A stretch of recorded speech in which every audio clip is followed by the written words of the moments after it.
Yo, ladies and gentlemen, today we've got a one-wide tileable brewing setup. Let's get to it.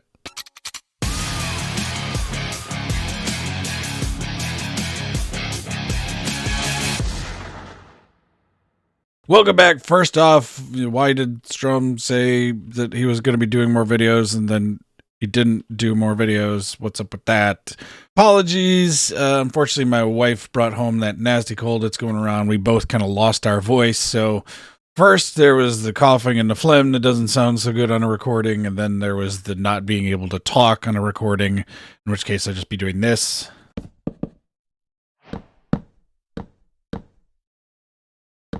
And obviously that doesn't make for a good video. So just unfortunately had to hold off, but I've been working on some stuff in the meantime. So we do have a little bit of video backlog that'll be coming out. So I don't have to worry too much about getting those going. I have them tested and run and all that ready to record. I just got to actually get to record and edit them.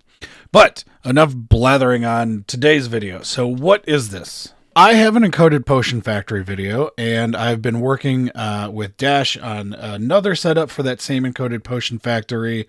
The idea is you can do any potion you want, and you kind of have access to a bunch of stuff however you want it.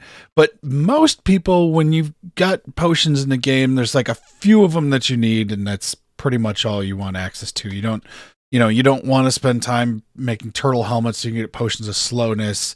You might do it once or twice, but then you just do it manually just so you can get the how do we get here achievement, all that. But you kind of have your like set potions that you go to. So, like weakness, some water breathing, invis, regen, fire res, those types of things. So the idea behind this is that you have these barrels that are full of these potions ready to go. And when you take some out, it's going to restart a brewer in the background to refuel it. Now, there are tinier versions of this that we're going to look at, as you can see from what's behind here, and you may have seen on the screenshot. This gets a little big to make it one-wide tileable, but it was just a fun challenge to make it one-wide tileable. Could have been much smaller if it was like 2 or 3 wide, and does it really matter? Not taking up that much space, whatever. I kind of like this. I think it looks cool, because then it's just the idea of like, okay, let's say I take out my night vision potions. It's just going to refill those and then start up the brewer behind it. So as always, there will be a world download down the video description where you can download this world. It's going to have this version here that is set up for the 8 different potions. In this setup, that can be changed to whatever you want to do for it. And then over here, we're also going to have just slices of them. There's one that it's torch-based and one that's limestone-based, which is technically AB one-wide tileable, but still one-wide tileable. Part of the reason I just felt like doing this is because adding in the challenge of the one-wide tileable makes it kind of interesting, because there's certain things you need to do. Like you can't just use redstone dust that's going to flop over to the other side.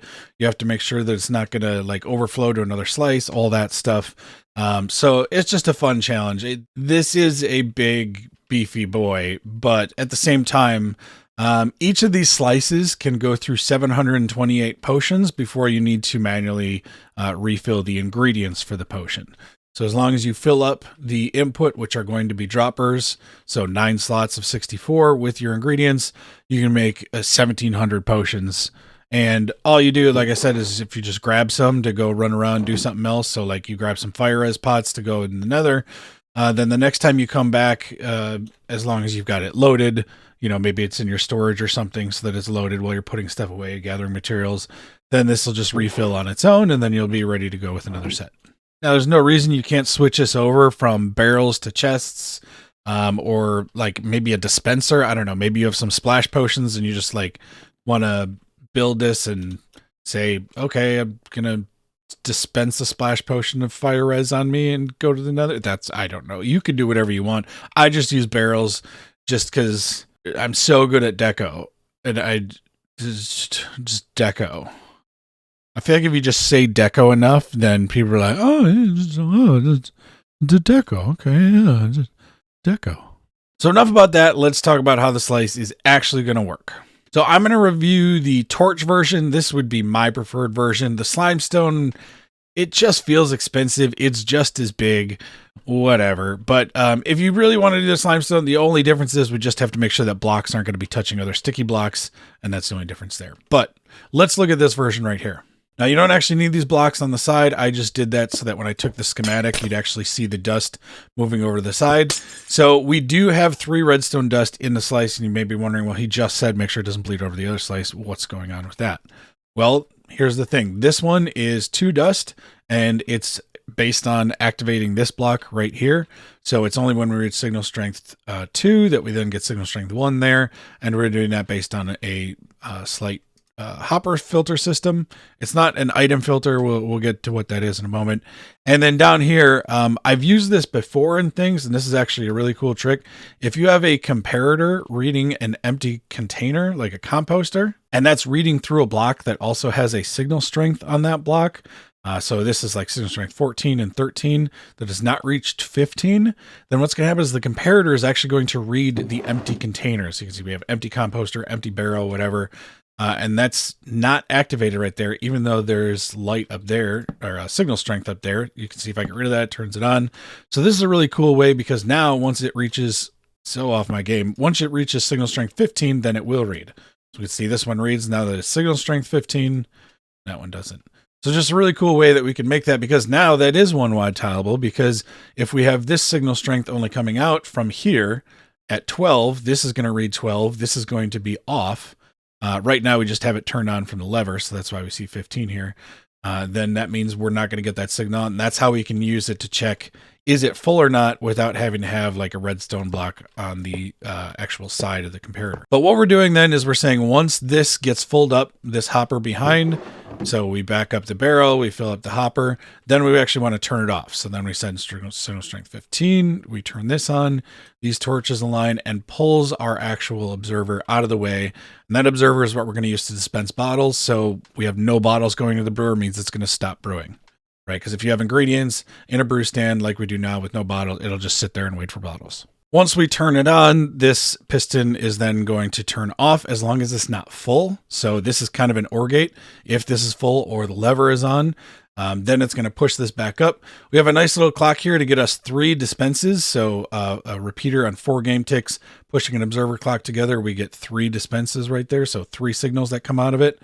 So we dispense 3 glass bottles into the water, and we're using these trap doors just to make sure that the bottles don't accidentally flow over to another slice somehow. Those bottles then fall right into this hopper, through this dropper. This could be a barrel or another hopper, just chose the dropper for lag efficiency.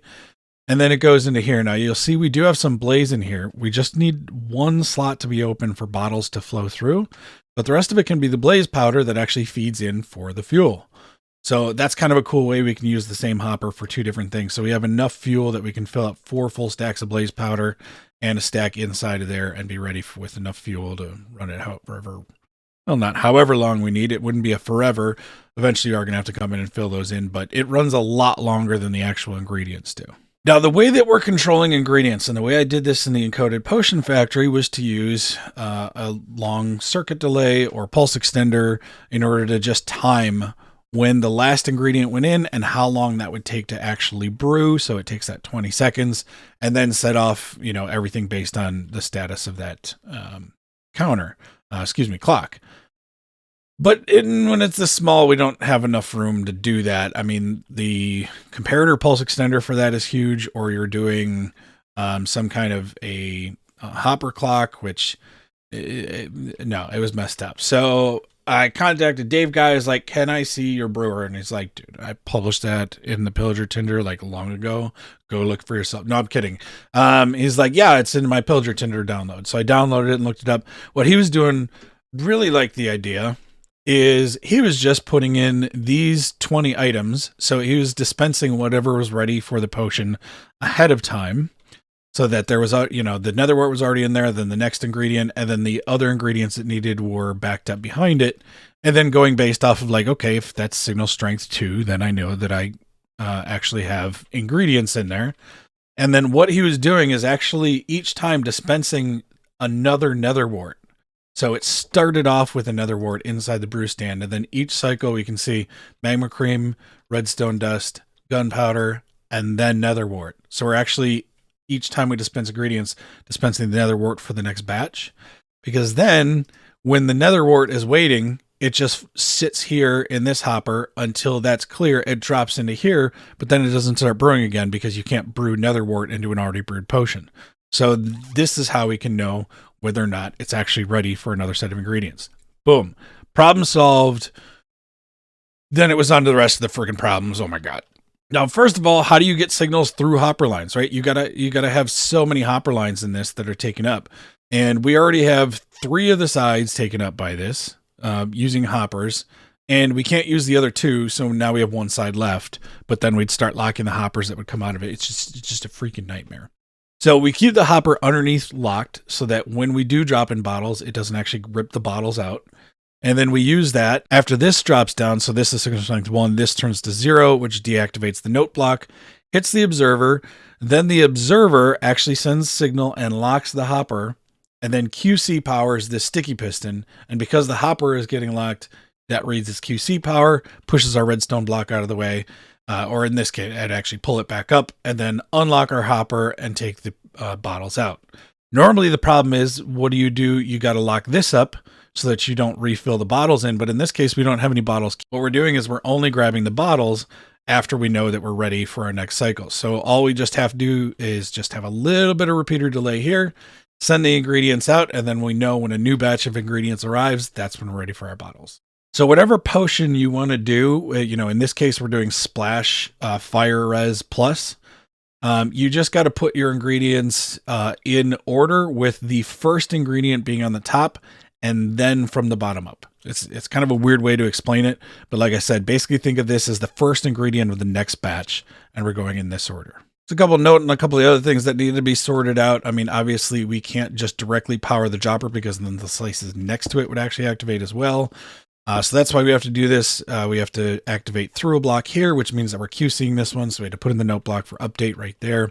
Just adding a little bit of delay after that signal goes in again, so that we make sure that the ingredients come into the brewer in the correct order that we want. Theoretically, could have sped this up a little bit by taking out some of this repeating and then just changing the order of the ingredients to match the direction it was going to come in the hoppers. But meh, this feels cleaner if you got to try and switch recipes or refill your ingredients.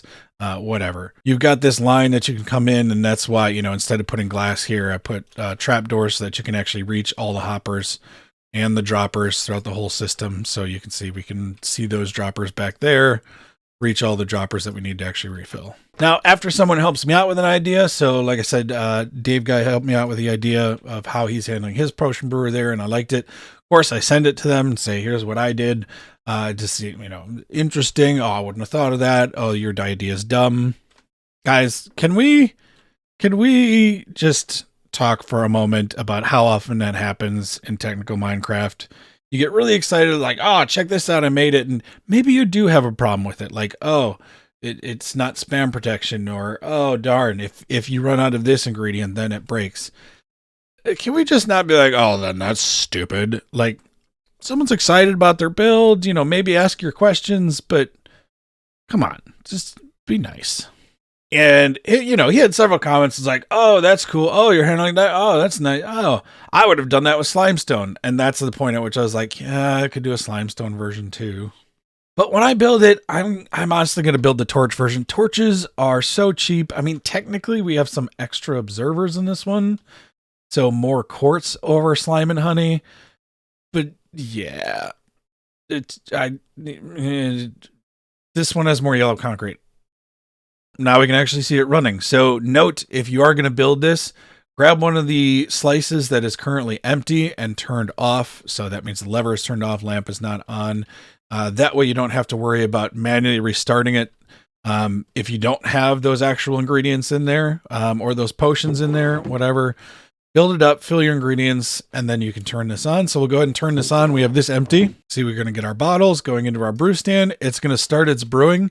Because this hopper only has 1 slot available, it's only going to let 1 potion ingredient in at a time. So we're about to finish a brew cycle. Keep your eye on this dust signal strength right here. We're going to see that that's going to become 1 and 0, and that's going to kick off everything to occur.